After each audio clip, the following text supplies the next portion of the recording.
পাল্টাপাল্টি শুল্ক আরোপের জেরে ফের চরমে উঠেছে যুক্তরাষ্ট্র ও চীনের মধ্যকার বাণিজ্য যুদ্ধ। ইতিমধ্যে এর প্রভাব পড়তে শুরু করেছে বিশ্ববাজারে। চাহিদা নিয়ে উদ্বেগ তৈরি হওয়ায় বিগত 4 বছরের মধ্যে সর্বনিম্ন পর্যায়ে নেমে এসেছে জ্বালানি তেলের দাম।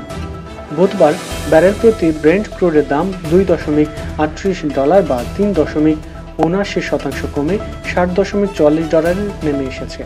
একইভাবে ওয়েস্ট টেক্সাস ইন্টারমিডিয়েটের দাম $2.46 বা 4.13% কমে $57.12 দাঁড়িয়েছে।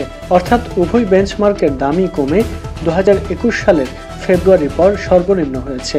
এর মধ্যে চীনের উপর শুল্ক আরও 50% বাড়িয়ে 104% করেছে ট্রাম্প প্রশাসন।